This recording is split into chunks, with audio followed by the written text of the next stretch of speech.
भगवान के आदेश का जो पालन किसी बिना स्वार्थ के करता है वो लक्ष्य की प्राप्ति कर लेता है। तो आप चाहे भूल गए हैं पर हम आपको याद करवाते हैं, आपको भी भगवान का आदेश है कि आप मनुष्य अवतार लेकर मुक्ति का उद्देश्य पूरा करो अपने जन्म से।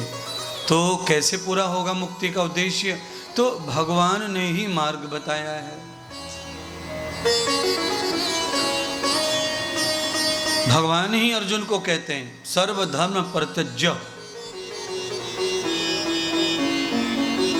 अर्जुन, सब धर्मों का त्याग करके मेरी शरण को धारण कर लो, तुम्हें मुक्ति प्राप्त हो जाएगी। एक साधे सब सधे, सब साधे सब जाए। प्रभु के चरणों में बैठ गए, प्रभु के चरणों को पा लिया तो चरणों से ही सब चीज का प्राकट्य होता है। इसीलिए महापुरुषों के चरणों को ही धोया पूजा जाता है। कोई दुनिया का बिरला महापुरुष होगा जिसके हाथ पूजे गए हों, कभी चरण पूजे जाते हैं।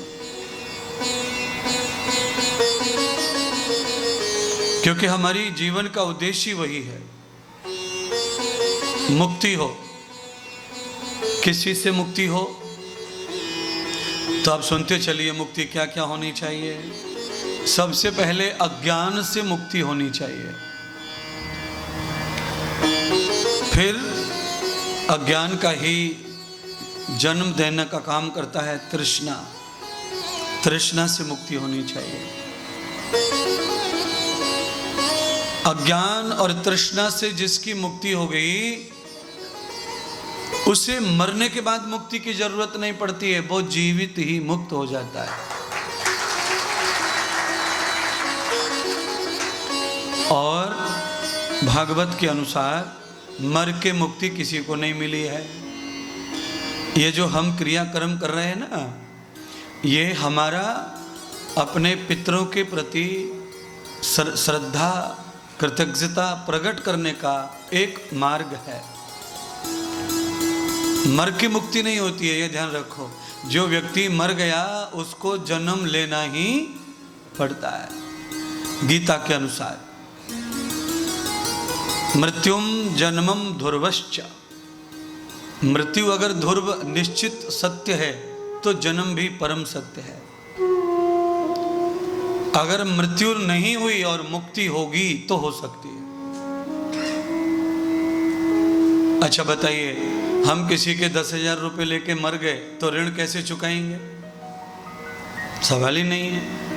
ऋण से मुक्त होना है तो जीवित ही ऋण और ब्याज चुकाना तो मुक्ति मिलेगी। जैसे लेकर के खाकर के किसी का चुकाते हैं मृत्यु से पहले, मुक्त हो जाते हैं, ऐसे ही परमात्मा के ऋणों से, ऋषियों के ऋणों से, देवताओं पितरों के ऋणों से जीवित ही मुक्त होते हैं।